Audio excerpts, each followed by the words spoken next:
the book that I just wrote, it's done well, actually. It debuted on the New York Times bestseller list, and it's been on the list 4 times in a month and a half. And that's not because I'm like, hey, racism is bad and all of you need to buy my book. It's specifically because of the fact that I'm saying to people, I'm going to write stories in which, even if you're not Black, you can see yourself in, because I'm telling stories about a son. I'm telling stories about a student. I'm telling stories about someone who's trying to make a football team, whatever, all these different things. And I'm injecting how racism and white supremacy interrupted and was an obstacle in all of those experiences, right? So I think that the same way I use storytelling in my writing is the same way I use storytelling in your my campaigning. fundraising. Exactly. I see. Huh. That's interesting. Powerful. No, I mean, one of the things that comes through in your text is your fundamental concern with young people, and especially young Black folk, because there's moments where you say, yeah, I'm just tired of telling these stories to white folk. We need to be able to tell these stories to Black folk, not because you have anything against white folk, but because they've got to be ways of empowering young people.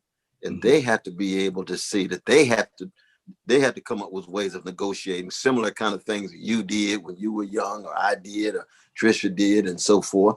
But how do you hold on to some notion of hope on the tightrope, even in the stories that you tell? Because you see, a lot of times if we tell true stories, people run into a dead end. People get crushed, I think that to find hope, you have to actually look past the trauma, right? Even if for a second, like one story that I think is probably the most important story for me coming out of the protests. I protested over the summer with my fiance and friends, and I have multiple sclerosis. So I'm out there immunocompromised in the middle of the pandemic, but there's nothing bigger for me than being Black. And what I saw on the front lines in the street while we were being tear gassed by police was a few white people actually jumping in front of my fiance and I and getting hit with tear gas canisters and rubber bullets for us. They understood in that second, I can put my body on the line for something bigger than myself, and these police officers will likely not murder me, but they will murder you. And it was in that moment that I said, we might still have something here.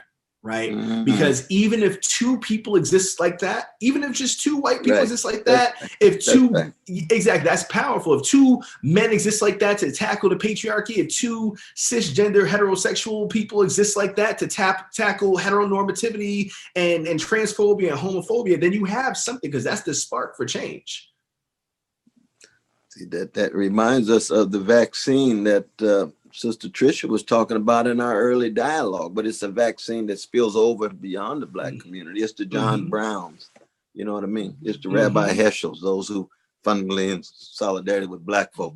It's the men in solidarity with the feminist movement. It's the straights in solidarity with the anti-homophobic movement or anti-transphobic movement and so forth. So you just looking for that little small sliver and slice as a source of your hope to keep you going. Absolutely. I mean, I used to look at it specifically in my heroes, the Fred Hamptons and the Assata Shakurs of the world, right? I very much lean into their ideologies because on its fundamental basis, people like Fred Hampton were preaching that there is more that connects us than separates us, and white supremacy and classism and capitalism and things like that are the condition that creates the symptoms that we are actively fighting, right? And that's one of the reasons why he was murdered, because when you start seeing that, and you start getting that glimmer of hope, right? There were, in his last days, he was bringing white people, people who are indigenous to this country, people who are Latinx, all people, Black people in the same space, understanding the bigger picture. And that's dangerous. And those people like that I still meet who kind of see it and kind of get it, that keeps me going.